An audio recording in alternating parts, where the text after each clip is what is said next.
je suis déjà dans l'expectative. Je ne sais pas pour vous, mais je suis dans l'expectative. Pas dans l'expectative d'être, de juste libérer des paroles, mais dans l'expectative que vous puissiez vous saisir vous-même de ce que Dieu a pour vous.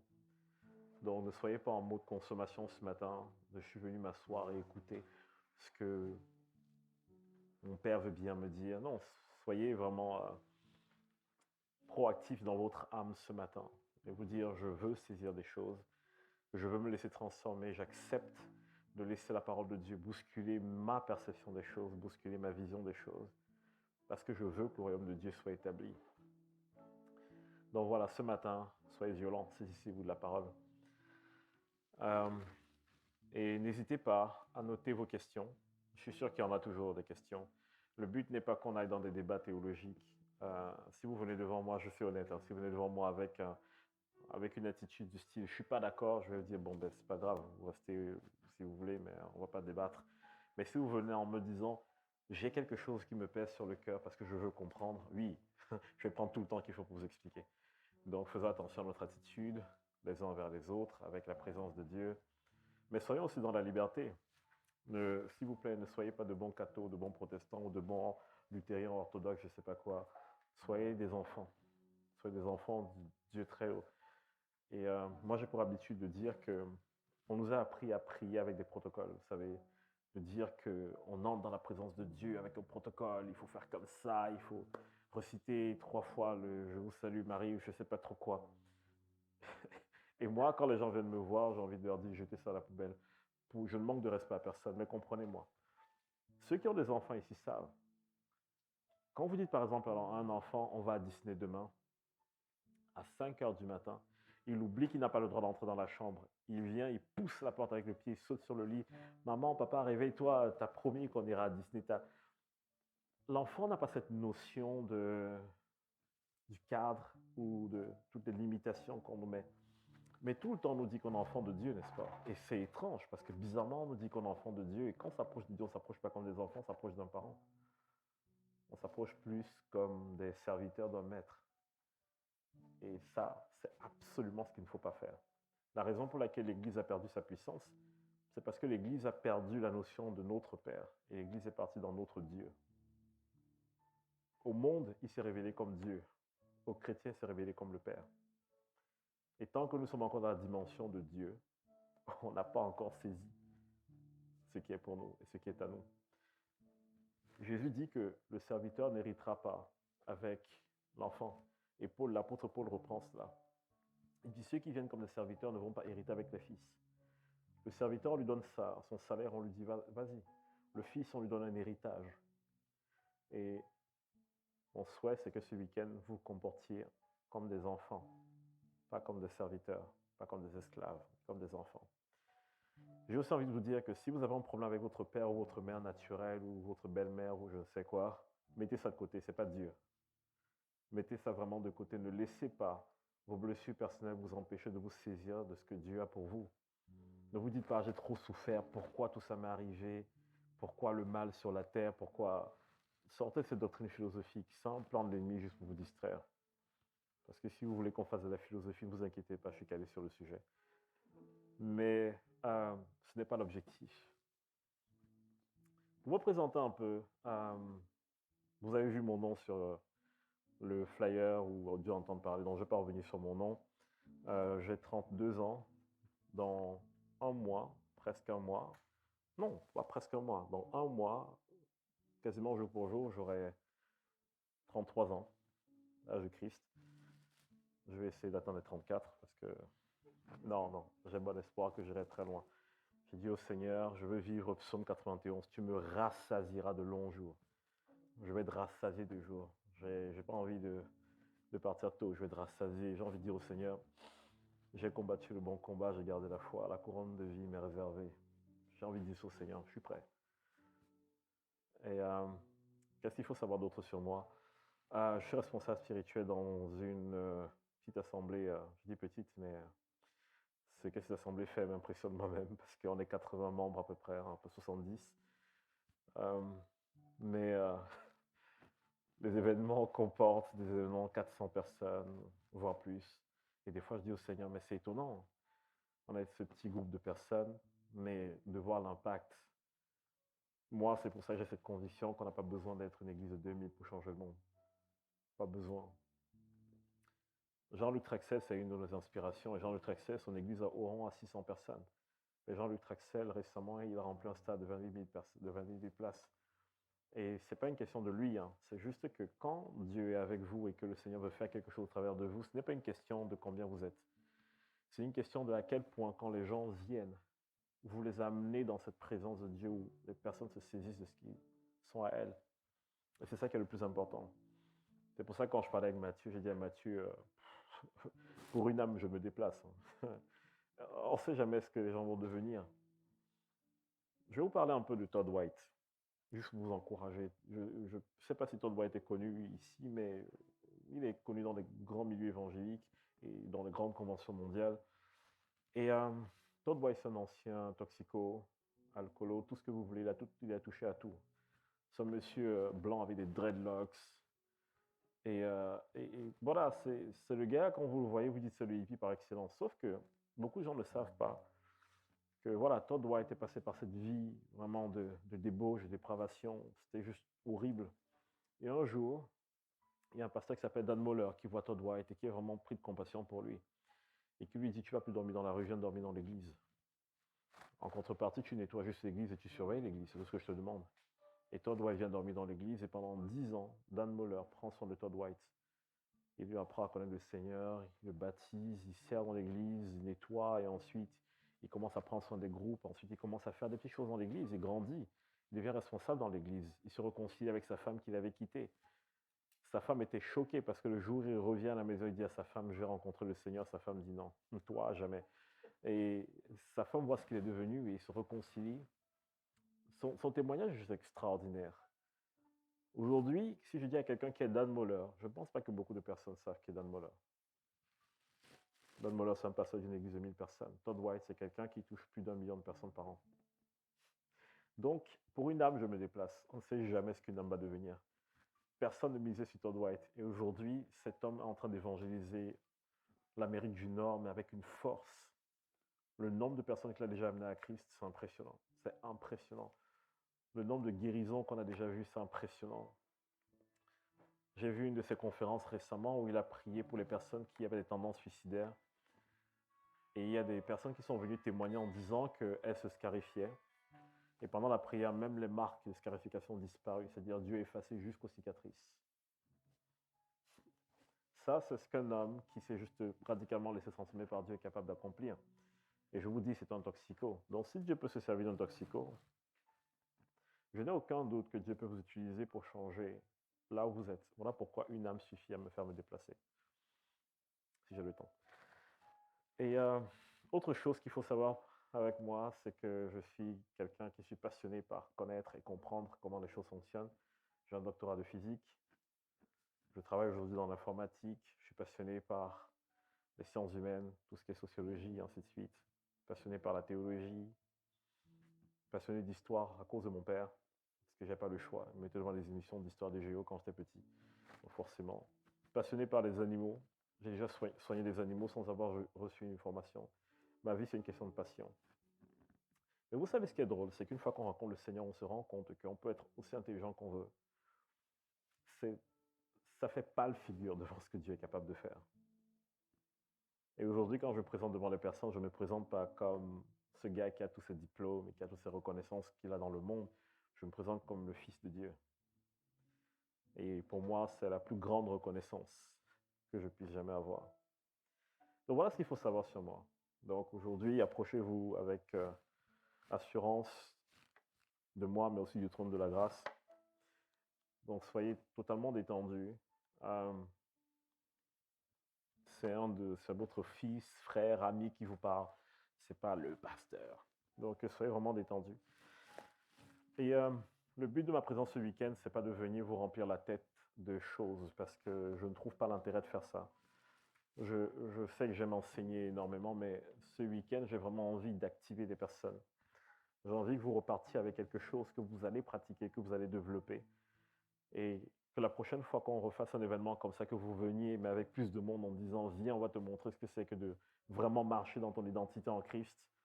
Et ne pas juste aller à l'église, dire amen et cocher la case ce dimanche, j'ai été à l'église, je suis un bon chrétien. C'est pas intéressant du tout. Et c'est pas la vie que je vous destine. Et cet après-midi, je vais vous faire bosser. Ah oui, je suis un peu différent dans la façon de faire. Euh, Mathieu et Alex ont déjà vu comment je fonctionne et ils ont vu ce que c'est que bosser. Donc, je vais vous faire bosser. Je vais vous faire écouter le Père, je vais vous faire prophétiser. Ah non, c'est pas possible, il faut des années de théologie, c'est un mensonge. Vous allez tous prophétiser aujourd'hui. Ne paniquez pas, je serai là, je suis avec vous, et le Saint-Esprit avec vous. Vous allez voir à quel point, au moins, l'introduction de la prophétie est accessible à tout le corps de Christ. Et je vais vous apprendre à vous encourager mutuellement pour mettre ça en place dans les églises. Mettre ça en place là où vous serez. Je ne sais pas quelle activité vous avez, mais parfois on pense que servir le Seigneur, ça va être aller dans une église quelque part et juste servir Dieu. Il y a ça, il y a de ça. Mais vous savez, l'endroit où je touche le plus de personnes, c'est à mon boulot, c'est pas du tout à l'église, c'est vraiment mon boulot. Ou des fois, je vois des collègues qui arrivent en boitant. Qu'est-ce qui se passe? Ah non, je me suis foulé la cheville ce matin, j'ai eu du mal à conduire. Et pendant la pause café, il dit, tu veux voir un truc qui est drôle? Et je prie pour la personne, il dit, tu fais quoi? Je dis, non, t'inquiète, observe. Et quand les gens sont guéris, mais qu'est-ce que tu as fait? Comment tu fais ça? Et je les cuisine, je les travaille. Pendant des semaines, je joue au mystérieux parce que je veux que leur cœur soit ouvert. Et quand je sens qu'ils sont prêts, le Saint-Esprit me dit go, je leur dis, bon, est-ce que tu es sûr que tu veux savoir ce que j'ai fait? Et tu crois en Dieu? Non, je ne crois pas forcément en Dieu, mais le même Dieu auquel tu ne crois pas, c'est celui qui t'a guéri l'autre jour. Et là, les gens sont intrigués. Les gens s'asseyent, bien, on prend un café, je veux que tu me parles. Je veux que tu m'expliques. C'est bizarre ton histoire. Et vous savez, quand vous faites ça, sans agenda, sans calendrier, juste pour aimer les gens, juste parce que vous êtes convaincu que Dieu veut aussi les toucher, ça travaille les gens. Parce que comment quelqu'un va dire qu'un Dieu qui n'existe pas a pu le guérir? Donc après ça, il n'y a plus de débat d'argument de je crois, je ne crois pas. Je dis, tu as le choix de ne pas croire, mais en attendant, ta cheville te montre que. Donc maintenant, tu fais ce que tu veux. Et dans toutes les boîtes où je suis passé, j'ai fini par avoir des titres. Je crois que l'une des expériences que j'ai vécues qui m'a le plus fait rire, c'est quand j'étais à EDF. Je travaillais pour EDF pendant 2 ans. Et j'ai prié pour un des responsables à EDF qui il aimait faire le hip-hop le week-end, il s'est bloqué le dos, donc il arrive au bureau et toute la semaine, je le vois marcher quasiment courbé, penché. Et le vendredi, je me dis, ah, il faut que je fasse quelque chose. Et je lui dis, je peux faire un truc pour toi? Il me dit oui. Je dis, ok, je vais prier pour toi. Et pendant que je lui dis ça, il y a un de mes responsables qui passe et qui dit, écoute bien ce que Steve va te dire, parce que Steve m'a touché un jour la tête et mes mots de tête ont disparu, donc il peut faire un truc pour toi. Et donc ce gars, je vois ses yeux s'ouvrir, il est plutôt en mode, ok, vas-y, vas-y, vas-y. Et donc je lui impose la main et il me dit, ah, j'arrive à bouger, la douleur est toujours là, mais du coup je peux me redresser, je peux marcher droit, mais la douleur est là. Je prie 2, 3 fois, la douleur n'est pas partie, mais par contre, il avait retrouvé sa motricité.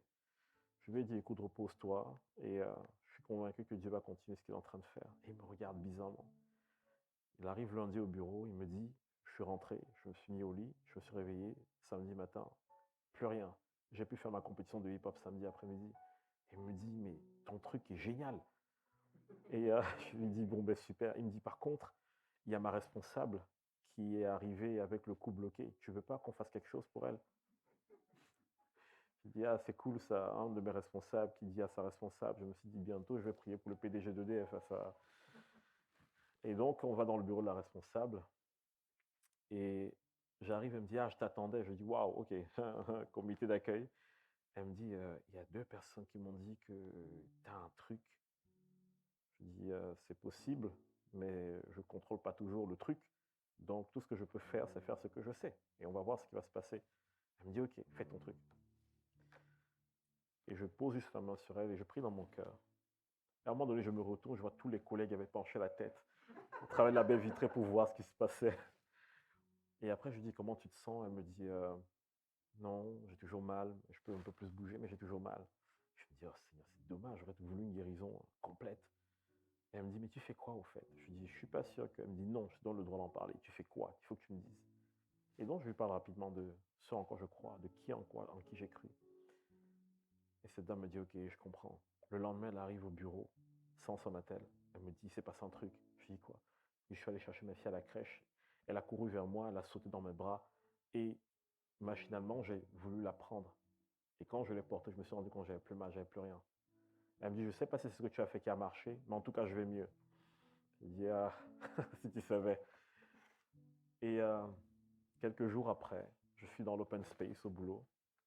3 hommes arrivent, un des directeurs d'EDF entre, il regarde dans l'open space, il dit à tout le monde bonjour de la main, et il s'approche de moi, il me dit, c'est toi le sorcier. Moi, j'ai pris à la rigolade et je me suis dit, c'est une façon de voir les choses. Et il me serre la main, il me salue, il me dit, au moins on sait maintenant où tu es. Et le bruit a couru qu'il y a un gars au 2e étage, dans l'open space, que vous devez aller voir si ça ne va pas avant d'appeler les pompiers. Et voilà la réputation que j'ai eue à EDF. Et c'était génial, c'était trop génial parce que j'ai prié pour beaucoup de monde comme ça. Ou des gens qui n'ont pas forcément accepté Jésus dans leur vie, mais qui y ont goûté. Et avant de quitter EDF, j'ai ce gars qui m'appelle dans son bureau.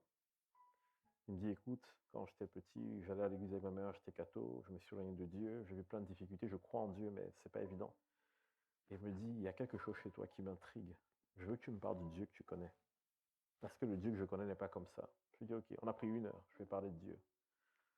Et je lui dis, tu veux accepter Jésus dans ta vie? Il me dit oui. Il a donné sa vie à Jésus dans son bureau.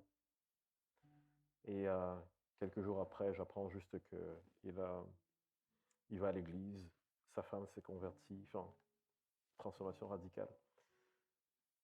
C'est ça que moi, j'ai envie de susciter chez les gens. De vous dire que vous n'êtes peut-être pas appelé à servir dans l'église à temps plein, mais ça ne veut pas dire que vous êtes incapable de changer le monde là où vous êtes. Et moi, j'aime quand mes jeunes à l'église reviennent me voir tous les week-ends en me disant, Steve, je suis passé à Lidl ce week-end et l'agent de sécurité a mal au dos. Je lui ai demandé si je pouvais prier. Il a guéri et l'agent de sécurité veut ton numéro parce qu'il veut parler avec toi. Moi, j'aime quand ces petits vont dans la rue et leurs camarades à l'école sont malades. J'ai une jeune qui est venue me voir et me dit, ma camarade, elle a un problème, elle a une semelle et tout. Je ne sais pas s'il faut que je prie pour elle. Je lui ai dit, écoute, c'est pas évident à l'école. Ça peut être très mal vu. Deviens son ami. Et attends que le Saint-Esprit te dise qu'elle soit prête.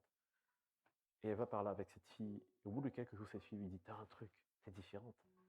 Et elle dit, je veux que tu connaisses ce truc. Et elle dit à cette fille, assieds-toi, tends tes jambes. Elle enlève ses chaussures, elle prie, et la jambe de la fille pousse. Et les parents de la fille sont venus à l'école énervés, dire à la directrice, qu'est-ce qui s'est passé, qu'est-ce que vous faites dans l'école, comment vous autorisez ce genre de choses. La directrice s'est excusée, elle a convoqué cette amie et lui a dit, mais t'as fait quoi? Elle dit, j'ai prié parce que je la voyais souffrir, et sa jambe a poussé. La directrice dit, mais pourquoi est-ce que ses parents sont fâchés alors? Alors s'il est guéri, c'est quoi le problème? Et du coup, elle aussi dans son école, maintenant, elle a la réputation de la fille qu'il faut aller voir quand un enfant ne va pas bien. Et ses profs lui disent parfois, il y a tel enfant qui n'est pas bien, tu peux aller prier pour elle. Vous imaginez, ce sont des gens qui ne croient pas en Dieu dans l'école. Mais lorsque vous démontrez l'amour de Dieu et que vous laissez l'amour de Dieu passer au travers de vous, ça fait une différence.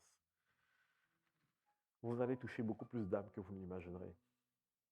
Et parfois, nous les chrétiens, l'erreur qu'on fait, c'est qu'on a des calendriers, en tête on a des agendas, on a des plans cachés.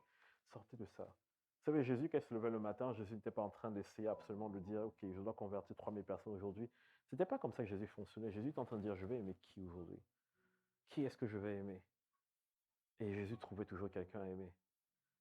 Et une fois que Jésus t'a aimé, Jésus dit, suis-moi. C'est facile. Regardez les disciples de Jésus. Jésus dit à quelqu'un qui a un boulot de pêcheur sur son entreprise, il dit, ok, tu sais quoi, suis-moi. Le gars dit, ok, je quitte mon entreprise, je te suis. Si ce n'est pas l'amour qui provoque ça, qu'est-ce que c'est? Nous, on essaie de convaincre les gens de... Moi, j'ai arrêté de convaincre les gens. Même quand je prêche dans la rue, je prêche, je dis aux personnes, vous pouvez venir prendre ce que vous voulez. Vous voulez une guérison, venez, on va prier. S'il y a guérison, gloire à Dieu. S'il n'y a pas de guérison, rentrez chez vous, pas de souci. Mais je ne vous obligerai jamais à venir à l'église. Je ne vous obligerai jamais à venir à l'église. Je ne vous obligerai jamais à suivre Dieu. Mais je vous dirai toujours la vérité et vous aurez un choix à faire. Et ce que j'aime, c'est que même les gens aujourd'hui qui ne veulent toujours pas suivre Dieu, ils sont toujours en train de travailler. Et j'ai un de mes meilleurs amis, ça fait plus de 12 ans qu'on se connaît. Jusqu'à maintenant, il est travaillé. Il me dit, je ne crois pas en ton Dieu. J'ai dit, mais pourquoi tu es toujours là quand on fait un événement? Tu fais quoi là? Ça le travail, il ne veut pas lâcher. Je me dis, t'inquiète pas, tu vas être visité. Mais je vois l'orgueil dans son cœur. Non! Je lui dis, non, t'inquiète pas, tout va bien se passer. Dieu va travailler dans ton cœur et au temps voulu, tu vas te réconcilier avec lui. Mais continue à venir. Il vient de lui-même. Et j'aime ça. Chacun son parcours avec le Seigneur. Aimer les gens. Et je pense que je vais donner quelques références de livres que j'aimerais que vous achetiez et que vous lisiez, parce que je pense que ça va vraiment construire le corps de Christ. Mais un des livres qui, moi, m'a vraiment marqué dans ma marche avec Dieu, c'est celui-là. Je vais demander à ce que tout à l'heure, on puisse projeter un peu pour que vous voyez. C'est un livre d'Andrew Womack qui s'appelle « Vous l'avez déjà ».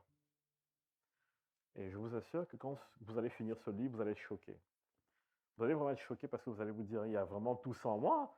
Le Saint-Esprit, c'est vraiment tout, c'est vraiment choquant. Il vous explique, en fait, une fois que vous aurez fini de lire ce livre, ça va détruire 90% de vos vies de prière. Vous allez vous rendre compte que vous priez parfois pour des trucs que vous avez déjà et c'est pour ça que vous n'êtes pas exaucé. Parce que Dieu ne vous a jamais demandé de prier pour ça, il vous a demandé de vous saisir de cela. Par exemple, moi, je ne prie pas pour les malades, je guéris les malades, c'est différent. C'est écrit nulle part dans la Bible, prier pour les malades. Jésus a dit guérissez les malades. Donc, quand moi je touche quelqu'un, je prie, il n'y a pas de guérison, je dis au Seigneur, s'il n'y a pas de guérison dans quelques jours, tu te débrouilles, mais tu donnes sa guérison parce que tu as dit que j'imposerai les mains aux malades et ils seront guéris. Je ne dis pas que j'ai 100% de guérison. Je vous avoue que là, récemment, j'ai eu une dizaine de cas de cancer. Il y en a 3 qui ont guéri miraculeusement et 7 qui n'ont pas guéri. Et une personne qui est décédée. C'est triste et ça m'énerve. Mais comme je sais que c'est une promesse de Dieu que les malades vont être guéris, ben, je ne vais pas m'arrêter d'imposer les mains aux malades. Parce que Dieu a dit que c'est ce que nous ferons. Et donc, ben, si quelqu'un doit abandonner, c'est pas moi, c'est la maladie. On va voir qui est plus têtu. En attendant, si c'est ce que Dieu a dit, ben, c'est ce que je vais faire. Et ce livre il est vraiment intéressant parce qu'il nous parle réellement de ce que Dieu a déjà déposé en nous par le Saint-Esprit et qu'on arrête de chercher partout. Alors, ce matin, j'ai envie juste de vous mettre un peu l'eau à la bouche, de nous mettre un peu tous au même diapason avant de faire les ateliers cet après-midi, juste un peu nous encourager sur qui nous sommes. Parce que cet après-midi, il y a des choses que je ne vais pas autoriser les gens à me dire. Si je vous demande tous de fermer les yeux, de vous imaginer sur une plage, vous savez le faire. Donc si je vous demande cet après-midi de fermer les yeux, d'imaginer un animal, ne me dites pas j'ai rien reçu du Seigneur. Non, je suis sérieux, vous ne me dites pas ça du tout.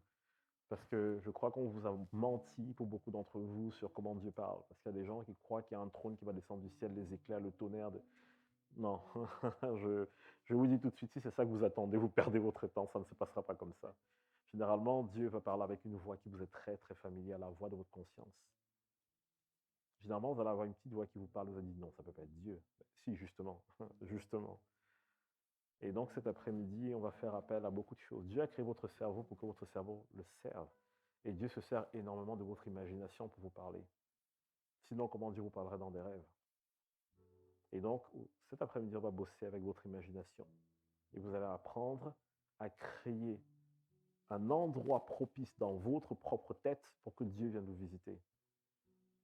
Vous savez, moi, je n'ai plus besoin d'une salle de prière. Enfin, j'en ai une chez moi, mais je n'en ai plus besoin. Parce que parfois, je suis en plein milieu du RER et je ressens que j'ai besoin de prier et je crée cette atmosphère là-dedans. Et le Seigneur vient me visiter et je suis là avec le RER, dans le RER avec mes écouteurs, mais je suis dans un temps de prière. Et j'ai déjà vu 2 délivrances dans le RER juste en étant dans un temps de prière et une dame qui vient devant moi et qui me dit « Je vous en supplie, laissez-moi partir ». Je dis « Ah, c'est intéressant ça. Ça me rappelle une histoire dans la Bible, tiens. » J'ai dit « Tu peux partir ». Et la dame est partie en courant. Je ne pouvais pas commencer à lui imposer la main dans le RER aux heures de pointe à Paris. La police allait m'arrêter, menottes et tout, un nouveau fou. Et non, j'ai juste fait ce que le Saint-Esprit m'a dit. Libère cet esprit, qu'il parte.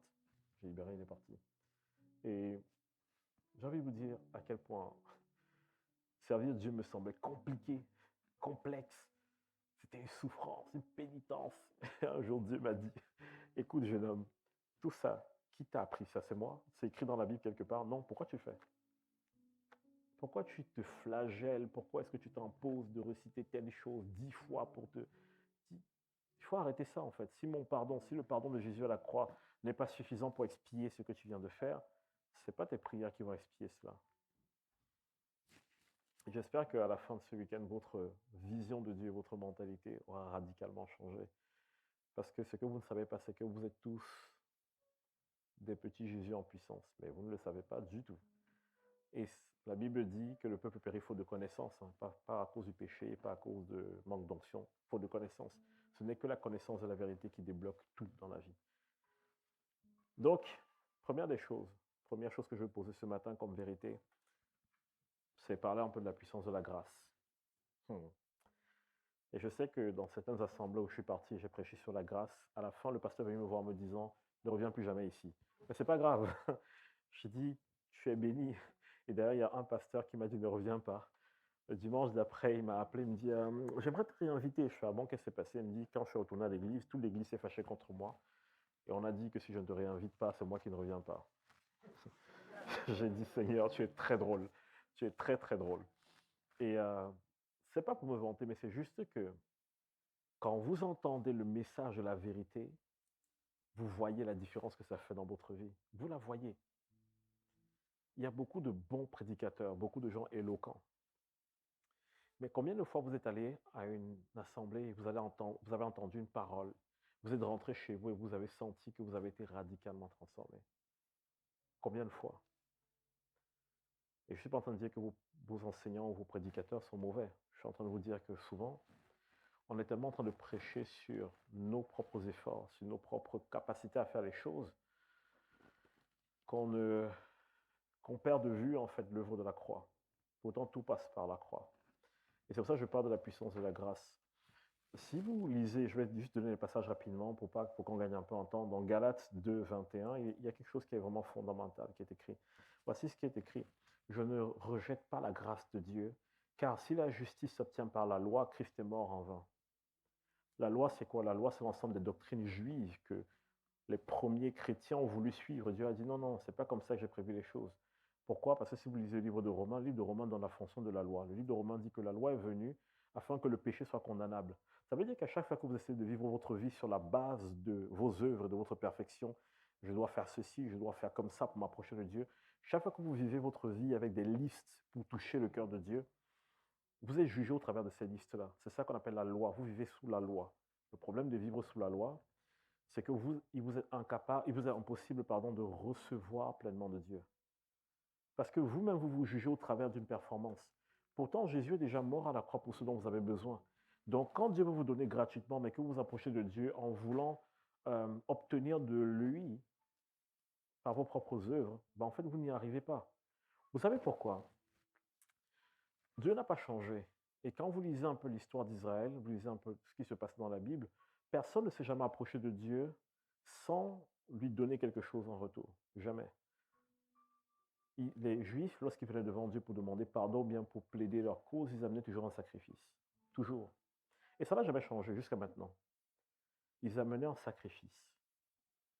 Et la Bible dit que le sacrificateur regardait le sacrifice qui était amené, il évaluait le sacrifice, pas celui qui amène le sacrifice. Regardez attentivement.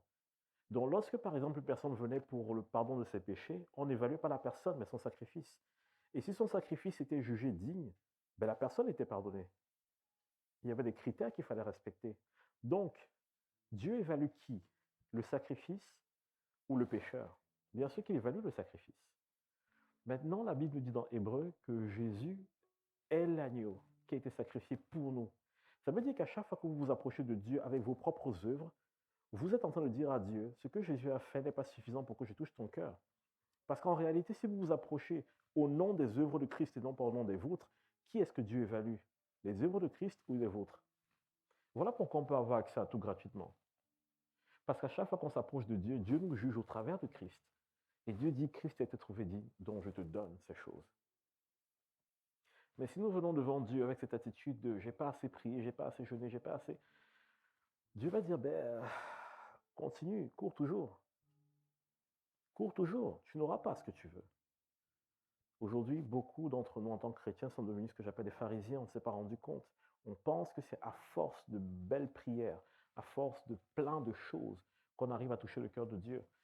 Je ne dis pas qu'il ne faut rien faire pour Dieu. Ce que je suis en train de dire, c'est que si vous comptez sur votre perfection pour toucher le cœur de Dieu, vous n'avez pas fini.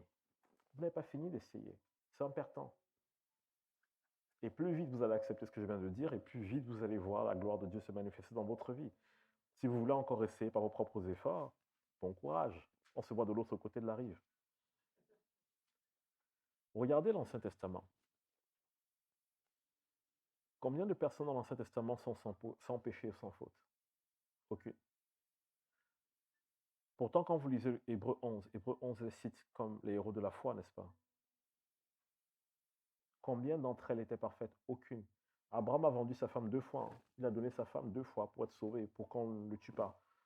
Bon, messieurs, si vous tentez de donner votre femme pour payer une dette ou quoi que ce soit, je vous promets que c'est elle qui va vous tuer avant que Dieu ne s'en charge. Donc, vous voyez qu'Abraham lui-même a fait des choses horribles. Mais Abraham est le père de la foi. D'après vous, c'est sur la base de ses performances? Si vous vous dites, mais bien sûr, parce qu'Abraham n'a pas sacrifié Isaac et tout, oui, mais non. Regardez attentivement l'histoire d'Abraham. Dieu appelle Abraham son ami avant même qu'Abraham n'ait accompli aucun prodige. Quand Abraham a accepté de partir de chez son père, Dieu lui a dit, tu es mon ami. Le symbole du père ici, c'est quoi? C'est le symbole de ce qu'on a toujours connu, de notre vie d'avant. Et quand Abraham a accepté de quitter cette vie pour suivre Dieu, Dieu lui a dit, tu es mon ami. Voilà comment Abraham devient ami de Dieu, parce qu'il a décidé de le suivre. Abraham n'avait même pas encore accompli un seul exploit avec le Seigneur. Quand Dieu vous regarde après, vous appelle comment? Ses enfants, ses amis. Pourquoi? Parce que vous avez pris le risque de croire en lui. Parce que tout le monde autour, la philosophie, la science, tout essaie de vous prouver que Dieu n'existe pas. Mais dans cette génération qui est en train de se perdre, vous avez dit, je prends le risque de croire et de poursuivre cette foi. Et Dieu est en train de dire, vous êtes mes amis. C'est suffisant pour lui. Qu'est-ce qui vous justifie devant Dieu? Votre foi. Pas vos œuvres. Vos œuvres vous justifient devant les hommes. Si moi je crois en Dieu, ça suffit à Dieu. Mais si moi je tue des petits chats tout le temps, ben vous allez dire, tu as pas un problème quand même, frère. Tu as un souci, il faut que tu gères. Vous voyez un peu ce que je veux dire? Mes œuvres me jugent, me justifient, me disqualifient devant les hommes, pas devant Dieu. Mais Dieu est en train de dire, est-ce que tu crois vraiment en moi? Est-ce que tu crois que je t'ai aimé? Est-ce que tu crois que je t'ai placé dans ce monde pour faire la différence? Est-ce que tu crois que j'ai mis les choses en place pour toi? Est-ce que la croix seule te suffit? Parce que si la croix seule ne vous suffit pas, ce n'est pas Marie, ce ne sont pas les anges, ce ne sont pas les saints, ce ne sont pas les prières, ce ne sont pas les jeûnes qui vous suffiront. Jamais. On a un seul sauveur. Si Jésus ne suffit pas, rien ne suffit. Et c'est là où l'Église doit retourner. À cet endroit où la croix devient la place centrale. La croix devient la place centrale. La grâce, c'est quoi? C'est l'œuvre qui est accomplie à la croix. Quand vous vous présentez devant le Seigneur en disant, Seigneur, je ne m'estime pas digne de ce que je fais, mais parce que Jésus a payé le prix, Dieu dit, c'est bon, tu l'as, c'est bon. Vous pensez que je suis digne d'être devant vous? Vous savez combien d'excellents prédicateurs il y a dans ce pays, sur ce continent? Pourquoi c'est moi qui suis là? Vous pensez que c'est parce que je suis meilleur que les autres? Absolument pas. Mais quand on dit, Seigneur, je m'appuie sur la croix et non pas sur mes propres œuvres, ça fait toute la différence. Dans 2 Corinthiens 3, 4 à 9, je vais vous lire quelque chose qui est important. Quand je vous parle un peu de comprendre la grâce et la loi. Partie verset 3. Vous êtes manifestement une lettre de Christ, écrite par notre ministère, non avec de l'encre, mais avec l'Esprit du Dieu vivant, non sur des tables de pierre, mais sur des tables de chair, sur les cœurs. Cette assurance-là, nous l'avons par Christ auprès de Dieu. Ce n'est pas à dire que nous soyons par nous-mêmes capables de concevoir quelque chose comme venant de nous-mêmes. Notre capacité, au contraire, vient de Dieu. Il nous a rendus capables d'être ministres d'une nouvelle alliance, non de la lettre, mais de l'esprit, car la lettre tue, mais l'esprit vivifie. Or, si le ministère de la mort, gravé avec des lettres sur des pierres, a été glorieux, au point que les fils d'Israël ne pouvaient fixer les regards sur le visage de Moïse à cause de la gloire de son visage, bien que cette gloire fût passagère, combien le ministère de l'Esprit ne sera-t-il pas plus glorieux? Si le ministère de la condamnation a été glorieux, le ministère de la justice est de beaucoup supérieur en gloire. Il y a quelque chose ici qu'il faut comprendre. Je vais aller très vite. Je ne vais pas le temps de tout démontrer, mais je vais aller vite à l'essentiel. Le ministère de la mort gravé sur des pierres. Quel est le ministère qui a été gravé sur les pierres? Les 10 commandements. Dieu appelle les 10 commandements le ministère de la mort. Ça veut dire que quand je prêche la loi sur les gens, je n'amène pas la vie, j'amène la mort. Vous comprenez maintenant que la loi n'est pas venue pour justifier les hommes, la loi est venue pour condamner les hommes. Les hommes faisaient n'importe quoi et Dieu s'est dit le seul moyen pour qu'ils se rendent compte de ce qu'ils faisaient, c'est qu'il fallait qu'ils comprennent le péché. Donc quand Dieu a donné la loi, ce n'était pas pour sauver les hommes, c'était pour que les hommes se repentent. Mais qu'est-ce qu'Israël a dit à Dieu? Oh, on voit les commandements, on va gérer. Pendant 1500 ans, aucun n'y est arrivé. Pas un seul. Et vous voyez au final que ce ministère a été donné pour la mort, pas pour la vie. Or, beaucoup d'entre nous vivons dans ce ministère-là. On vit dans le ministère de la performance, de nos propres œuvres. On veut s'approcher de Dieu par nos propres efforts. Je ne dis pas qu'il ne faut pas prier, c'est pas ce que je suis en train de dire. Mais quand vous priez avec la pensée que ce sont vos efforts qui font que Dieu vous aime, que Dieu s'approche, que Dieu vous exauce, vous passez à côté de la vérité. La performance n'a jamais servi personne. Maintenant, on dit que ce ministère, malgré le fait que c'était très légaliste, mais il y avait quand même de la gloire, parce qu'on a vu ce que Moïse a accompli. On a vu les miracles dans l'Ancien Testament. Maintenant, la Bible vous dit, ce ministère qui pourtant conduit à la mort a été glorieux. Imaginez maintenant le ministère de l'Esprit. Imaginez maintenant, vous qui avez reçu le Saint-Esprit, à quoi ressemble votre ministère. En d'autres termes, vous qui êtes assis ici, ce que Dieu peut faire au travers de vous surpasse ce que Dieu a fait avec Moïse. Moïse a guéri combien de malades? Une seule fois, Moïse a exercé le ministère de guérison, une seule. Lorsque Israël s'est retrouvé mordu par des serpents. Et d'ailleurs, vous allez rigoler. Qu'est-ce que Moïse a dû présenter à Israël pour être guéri? Il a pris un serpent qu'il a mis sur la croix. C'est drôle, hein? Il est en train de préfigurer déjà la mort de Christ. Et on a dit, tous ceux qui regardent au serpent seront guéris. Tous ceux qui regardent à la croix, juste regarder, ils recevaient leur guérison. C'est fort, hein? Que Moïse lui-même ait dû recourir à la croix pour que la gloire de Dieu se manifeste. Ça montre que le ministère que Moïse portait, qui était le ministère de la loi, n'avait même pas la capacité de sauver les gens. Il fallait que Moïse les conduise vers la croix. À chaque fois que Israël s'est retrouvé perdu dans le désert et que Israël a eu besoin d'un miracle de Dieu, vous pensez que c'est la loi qui leur a donné ce miracle? Si c'est ce que vous pensez, vous vous trompez. La manne qui tombe du ciel, le pain de vie, ça ne vous rappelle pas quelqu'un? Jésus qui est le pain de vie. L'eau vive qui coule du rocher. Jésus est le rocher, le baume de Galade, le rocher de David. Et le rocher, le symbole de rocher. Jésus, on parle du Saint-Esprit comme étant les sources d'eau vive qui sortent de nous. En fait, regardez tous les symboles de ce que Moïse a accompli. Chaque fois que Moïse a eu besoin d'un miracle, en réalité, Moïse a dû faire appel en avance à Christ, mais caché, dissimulé dans des symboles. La traversée de la mer Rouge, ça vous rappelle rien? Le baptême? Regardez attentivement tous les miracles que Moïse a accomplis. Le feu qui descend du ciel. Qu'est-ce que ça vous rappelle? La Pentecôte, la Sainte Seine. La brume qui couvre Israël, les nuées sont le symbole du trône de la grâce. En fait, si vous regardez tous les miracles que Moïse a accomplis, tous ces miracles pointent vers une personne, Christ. Mais dans l'Ancien Testament, il n'avait pas encore la révélation du Messie. Je dis bien tous ces miracles pointent vers une seule personne. Donc vous voyez au final que le ministère de la mort pouvait être glorieux, mais c'est dans l'esprit que tout prend vie. Et c'est un peu là où je veux nous amener aujourd'hui. Vous dire que vous êtes qualifié pour faire ce que Dieu va faire au travers de vous. Vous êtes déjà qualifié. Pas parce que vous êtes parfait ou excellent, mais parce que l'esprit que Dieu a déposé en vous est parfait et excellent. Et cet esprit, le Saint-Esprit, a juste besoin de coopérer avec vous. Il n'a pas besoin que vous soyez plus fort que les autres. Il a besoin de coopérer avec vous. Maintenant, vous comprenez que la prière et le jeûne, c'est pour faire quoi? C'est pour faire taire mes propres volontés afin de laisser celle de l'esprit s'exprimer. Ce n'est pas pour que Dieu agisse. C'est pour que moi, j'apprenne à me taire. Le jeûne et la prière, c'est pour que moi, j'apprenne à faire taire ma chair. J'apprenne à faire taire mes propres désirs. Parce que quand je fais taire mes désirs, les désirs de Dieu s'expriment. La Bible dit dans Romains 5 que les désirs de l'esprit sont opposés à ceux de la chair. Donc mon rôle en faisant taire la chair, c'est quoi? C'est de libérer ce que l'esprit veut faire au travers de moi. Et vous tous ici êtes déjà qualifiés. Pourquoi? Parce que l'esprit est déjà là. Et pour ceux qui n'ont pas reçu le baptême du Saint-Esprit, vous voulez, on pourra prendre un temps aujourd'hui pour prier pour ça. Donc, la grâce a été pourvue. La grâce a été libérée par Christ. Et l'étape après la grâce, c'est le pardon. Et là, je sais que ce soir, je vais prophétiser de certaines personnes. Vous avez besoin d'entendre ce que je vais vous dire maintenant.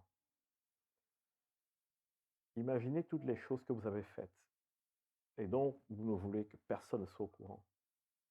Tout le monde ici a fait un truc et il se dit, j'espère que je mourrai sans qu'on ne soit au courant. Dieu le sait. Dieu est au courant. Mais Dieu vous a quand même choisi. Ça veut dire qu'il vous a pardonné. Il n'y a rien que vous ayez fait que Dieu n'ait pardonné. Pourquoi est-ce qu'on retient les péchés des autres? Pourquoi est-ce qu'on refuse de pardonner aux autres? Je ne dis pas de vous remettre sous le joug des autres pour qu'ils vous manipulent, pour qu'ils vous écrasent. Mais en refusant de pardonner aux autres, nous nous privons nous-mêmes de ce que Dieu a pour nous. Dieu vous a pardonné tout ce que vous avez fait. Pourquoi vous retenez les péchés des autres? Et ça, c'est une grande question qu'on doit souvent se poser. Pourquoi je ne veux pas pardonner? Pourquoi je veux passer à autre chose? Certains d'entre nous ne sommes pas au bon endroit, nous ne sommes pas dans le bon métier, nous ne sommes pas dans la bonne famille, parce que nous avons fait ces choix à cause d'une blessure ou d'une amertume, pas parce que Dieu nous a dit de le faire. Certains, nous avons accepté certaines choses parce que nous avons fui la réalité, parce qu'on ne voulait pas pardonner. Mais aujourd'hui, je vous annonce une chose. Quand Jésus apprenait aux disciples à prier, ils étaient encore sous la loi, rappelez-vous. Pardonne-nous nos péchés comme nous pardonnons à ceux qui nous ont offensés. Donc Jésus a fait comprendre que tant que vous êtes sous la loi, le pardon de Dieu pour vous est proportionnel au pardon que vous donnez aux autres. Maintenant, quand Jésus est mort à la croix, quelle est la nouvelle chose qui est libérée? Romains 5, le pardon et la justice ont été étendus à toute l'humanité. Donc maintenant, dans l'alliance où vous êtes, Dieu dit pardonnez parce que vous avez été pardonné. Et non pas pardonner pour être pardonné, mais pardonner parce que vous avez été pardonné. À chaque fois que vous avez du mal à pardonner à quelqu'un, souvenez-vous, vous avez été pardonné de tous vos péchés. Donc c'est injuste de retenir les péchés des autres. Et même si actuellement vous dites, mais c'est pas juste, si cette personne doit payer ce qu'elle m'a fait, laissez ça à Dieu. Laissez ça à Dieu. Mais vous décidez de pardonner parce que vous avez déjà été pardonné. Une autre chose que j'ai envie de vous dire, c'est que vous avez tout pleinement reçu en Christ. Et si vous voulez, allez, notez-le et allez lire Éphésiens 1, Éphésiens 2, les 2 chapitres. Et quand vous lisez, cherchez tous les endroits où on dit vous avez ou en lui nous avons. Vous allez être choqué de tout ce que nous avons en Jésus-Christ. Parce que parfois on cherche plein de trucs, mais c'est tellement étonnant. Je peux prendre quoi comme exemple? Je prends le verset 5 d'Éphésiens 2. Nous qui étions morts par nos offenses, il nous a rendu la vie, il nous a rendu à la vie avec Christ. Il nous a ressuscités ensemble. Il nous a fait asseoir ensemble dans les lieux célestes en Jésus-Christ. Vous voyez déjà, donc il dit déjà, vous avez la vie, premièrement, vous êtes assis dans les lieux, c'est déjà le cas. Votre corps est assis ici, mais votre esprit est assis dans les lieux célestes avec Christ. Ah, ce que je viens de dire dérange. Ouh là là, je ne suis pas encore saint, je ne suis pas encore canonisé. Vous n'avez pas besoin d'être canonisé. Vous êtes assis avec Christ dans les lieux célestes. Ça veut dire que si vous continuez à vous voir naturellement, vous avez raté quelque chose. Vous savez ce que ça veut dire? Quand vous lisez Hébreu, Hébreu dit quoi? Hébreu dit, dans Hébreu 10, je pense, verset 17, on dit que Christ est assis dans les lieux célestes et il attend que ses ennemis deviennent son marchepied. Vous savez pourquoi il est assis? Parce que tout est accompli. Parce qu'il sait que la finalité pour lui, c'est la victoire. Donc, quand un problème vient vers vous, quelle est votre attitude? Est-ce que vous allez vous asseoir avec lui et vous dites, mes ennemis seront mon marchepied, j'aurai la victoire? Ou est-ce que vous êtes dans une posture de Seigneur, regarde ma vie, sors-moi de là, au secours, Seigneur, je meurs, cette maladie me tue? Non. Seigneur, dans mon corps, je suis affligé, mais dans mon esprit, je sais que je suis assis avec toi. Nous sommes déjà assis à la droite du Père, déjà. La Bible nous dit clairement que Jésus dit, celui qui croit en moi est déjà passé de la mort à la vie, mais ça, on a du mal à l'accepter. Ça veut dire littéralement que quand on dit que vous êtes des ambassadeurs, ça veut dire quoi? Ça veut dire que la Bible dit, peut-être vous connaissez ce verset ou pas, mais la Bible dit que nous sommes des ambassadeurs de Christ. Ça veut dire que nous sommes dans ce monde en train d'exercer l'autorité dans notre royaume. L'ambassadeur des États-Unis en France exerce le pouvoir du gouvernement américain en France, sur le territoire français. De la même manière, qui est-ce que Dieu a choisi dans le ciel pour exercer la puissance du ciel sur la terre? C'est vous. Ça veut littéralement dire que tous les mois, Dieu vous paye un salaire parce que l'ambassadeur reçoit un salaire de son pays. Donc vous recevez un salaire du royaume qui est le Saint-Esprit. Chaque mois, Dieu envoie une mesure de l'Esprit sur vous pour que vous accomplissiez les choses. Et quand vous ne faites rien avec, en fait, vous êtes en train de juste... C'est comme si vous mettez de l'argent dans un compte bancaire quelque part et vous dites, je suis pauvre. Non, Vous avez une réserve d'argent où vous pouvez piocher. D'ailleurs, Dieu dit, s'il manque, je donne encore plus. S'il manque, je vous donne. Le nombre de personnes sont venues me voir en me disant, ouais, le Seigneur m'appelle à un petit ministère. J'ai dit, arrête ça. Qu'est-ce que tu me racontes d'un petit ministère? La personne avait 10 personnes dans son groupe de maison, après 20, après 30. Et dernièrement, j'ai parlé à l'un qui est devenu pasteur, qui a ouvert une église maintenant et qui est en train même d'acheter ses locaux. Et il dit, waouh, merci pour avoir prophétisé dans ma vie, pour ne m'avoir pas laissé dans la médiocrité. Et je lui ai dit, regarde, tu étais en train de te voir comme, ouais, je suis appelé à gérer un groupe de maison de 10 personnes, mais de quoi tu parles? Dès que tu as fini de gérer les 10 personnes, demande au Seigneur. Si tu as besoin de la grâce pour 20, il te donne la grâce pour 20. Tu veux la grâce pour 100, il te donne la grâce pour 100. C'est nous qui déterminons de combien on veut. C'est pas Dieu. Dieu nous donne un chèque en blanc, il dit écris ce que tu veux dessus. Dieu est en train de dire, tu veux toucher ta ville? Je peux te donner tout ce que tu veux pour toucher ta ville. Je peux te donner des idées, des rêves, des visions pour aller toucher ta ville. C'est ce que tu veux, fais-le. Moi, je suis en train maintenant de prêcher partout. Il y a quelques années, j'étais dans ma chambre et j'étais en train de me dire, Seigneur, j'en ai marre que le peuple de Dieu soit en train d'être ballotté dans tous les sens par le diable, en train d'être maltraité. J'en ai marre, Seigneur. Les chrétiens ne connaissent pas leur identité, ils ne connaissent pas. Quand j'ai fini de vociférer dans ma chambre, le Seigneur m'a dit, ben va enseigner alors. J'ai fait quoi? Et c'est comme ça que le Seigneur m'a envoyé enseigner, mais vraiment comme une blague. Il m'a dit, va enseigner. Et je me dis, non, mais Seigneur, les gens ne vont pas m'écouter. Je suis qui pour aller enseigner? Le Seigneur me dit, ah, là, on pose des bonnes questions. Demande-moi comment faire, ne viens pas te plaindre devant moi. Comment les gens entendront s'ils parlent de l'évangile si personne ne prêche? Ben, va prêcher, va enseigner. Et je suis allé enseigner la première fois, il y avait une personne. Et là, tu arrives dans une salle de une personne, tu dis, ah, le Seigneur dit, commence là. J'ai enseigné devant une personne pendant un an. Pendant un an. Et un jour, elle ramène une amie. Et cette personne elle-même, la prochaine fois, ne revient plus. Donc je me retrouve avec l'amie. Et les groupes de maison, on était deux. Je dis, le Seigneur, fais quelque chose. Et le Seigneur continue à m'enseigner dans la grâce. Et un jour, subitement, quelqu'un m'appelle, la personne me dit, je sais que vous gérez des groupes de maison. On a un groupe de chrétiens, on n'a personne pour enseigner. Je dis, ok, je viens. Je débarque dans une famille, j'enseigne. 2 semaines après, une autre famille m'appelle. Je me suis retrouvé en 2 mois avec 5 groupes de maison. J'avais plus le temps. Je dis, il faut que je forme des gens. Je ne peux pas être partout en même temps. En plus de mes responsabilités à l'église, en plus de mon boulot, en plus de tout ça, je me suis dit, oula, Seigneur, ça va trop vite, ralentis. Il m'a dit, mais tu m'as demandé ou pas? J'ai dit, si, mais ralentis quand même. Et pendant plus d'un an, une personne, et je prenais soin de la personne. Bien sûr, elle avait une assemblée, hein. S'il vous plaît, ne prenez pas les gens, pas de trucs de gourou et tout. Mettez-vous toujours sous la protection pastorale et les gens qui vous surveillent dans ce que vous faites. Et un jour, Carlos Payan m'appelle, il me dit, j'ai une conférence à Nohant, ça te dit de venir? Il m'avait entendu prêcher une fois. Je dis, ok. Et depuis, tout est parti. Entre-temps, je faisais des trucs sur Zoom, je faisais des trucs sur Internet, je faisais des trucs vraiment pas informels. Des trucs où avec des amis, on se disait, il y a tel groupe qui a besoin d'être encouragé. Ok, allons-y. Je crois qu'une des fois où j'ai été choqué, c'est qu'on a parlé avec des amis, on a dit, il y a telle parole du Seigneur, on a envie de partager ça. Ils ont dit, ok, on vous organise une réunion. Ben, il y avait 300 personnes. Et oula, Seigneur. La question n'est pas, est-ce que je suis appelé, je sais pas. Vous êtes appelé, vous êtes appelé. Si vous posez la question, vous êtes tous appelés. À quoi? Je ne peux pas tous vous dire. Mais vous êtes appelés. Mais aujourd'hui, j'aimerais que vous abordiez votre vie en partant du principe que vous avez tout pleinement reçu en Christ. Vous êtes assis dans les lieux célestes avec lui. Vous avez tout pleinement reçu en lui. Il est juste en train de dire, je veux vous apprendre à aller piocher dans ce que je vous ai déjà donné. Généralement, quand je prie, vous allez voir que je ne prie pas, Seigneur, fais telle chose. Non, Seigneur, tu as déjà fait, tu as déjà payé le prix à la croix. Moi, quand je prie pour les malades, je ne me dis pas, Seigneur, il faut que tu guérisses cette personne. Je me dis, mais attends, Jésus a déjà payé le prix, c'est pas normal qu'elle soit malade. Et c'est ça que le Saint-Esprit va vous apprendre à faire, à aller piocher dans ce qui est déjà à vous, aller vous battre contre les princes du monde des ténèbres pour récupérer notre héritage.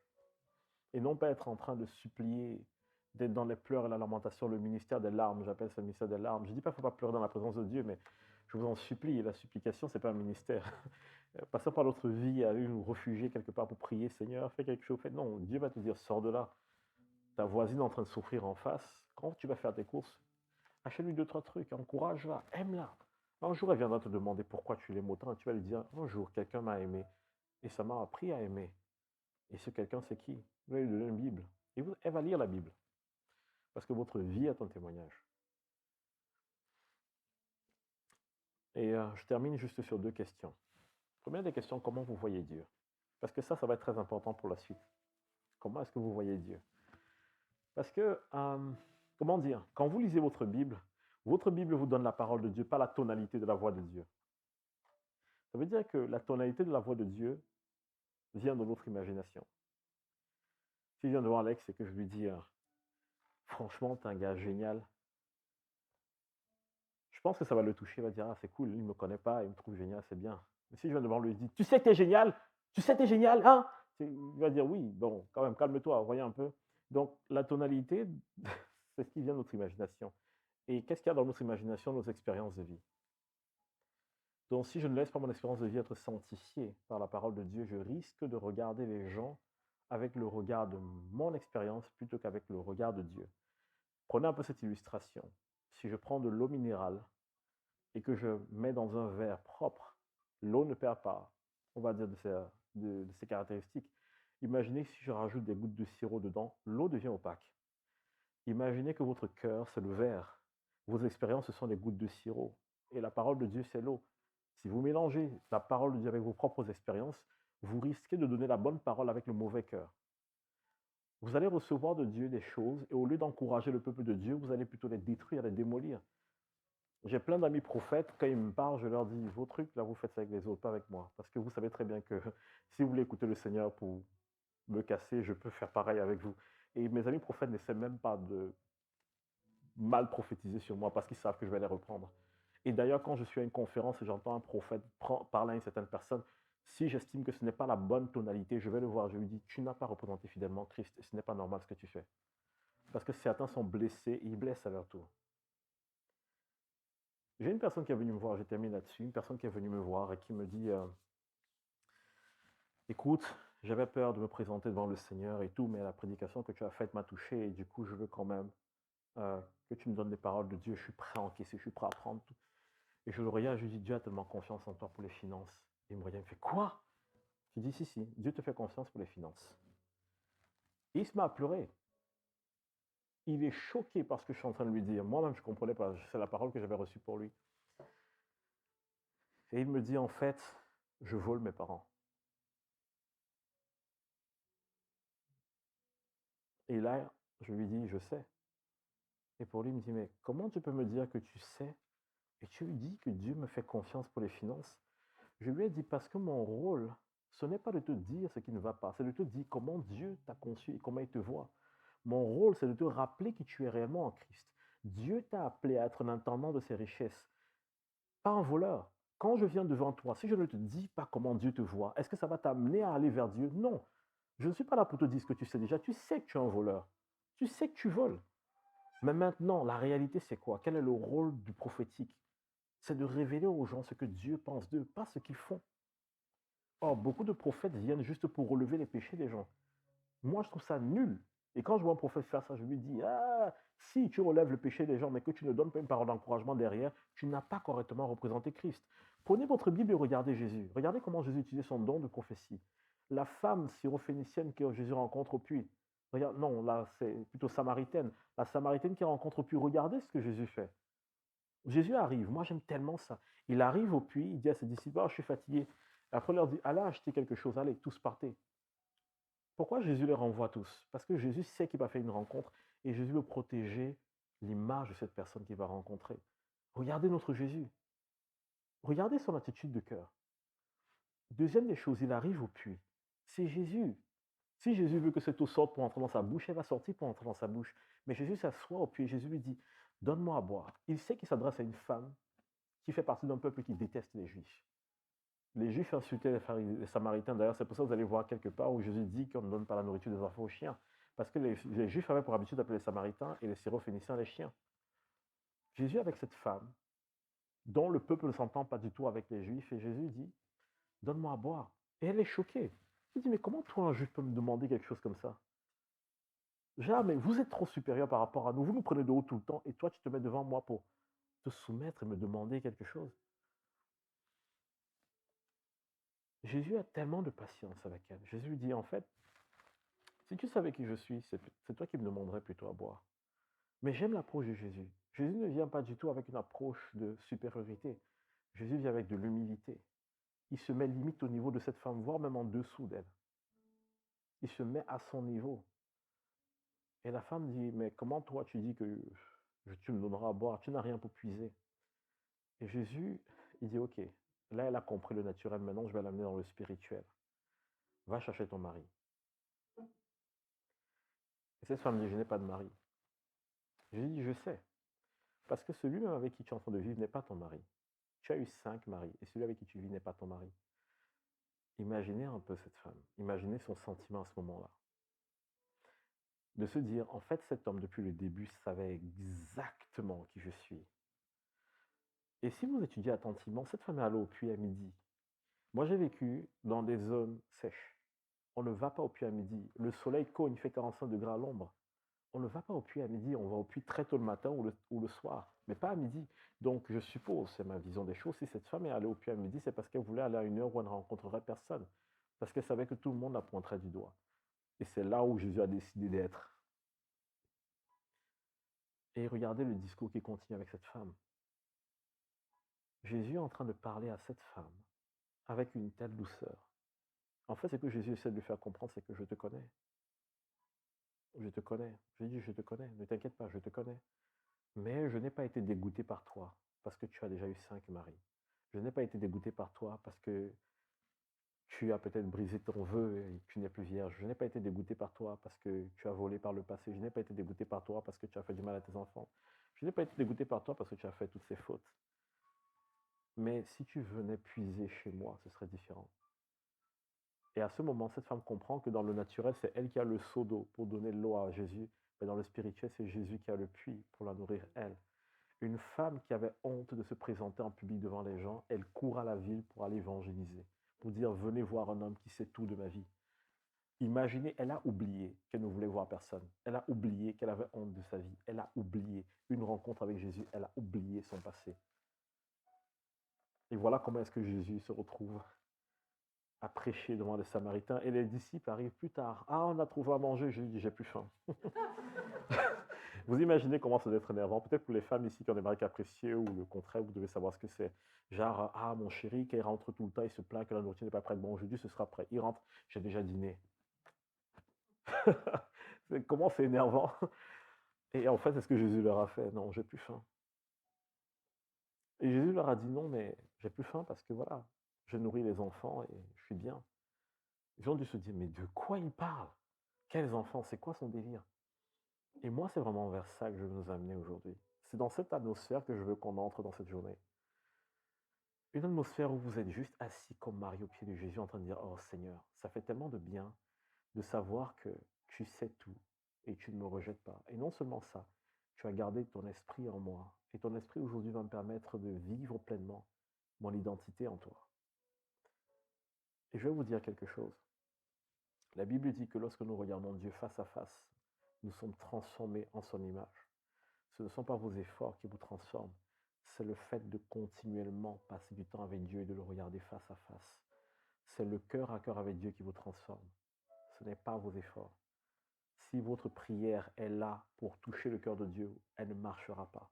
Mais quand votre prière, c'est un désir profond d'avoir un face-à-face avec Dieu, vous ne sortez jamais pareil.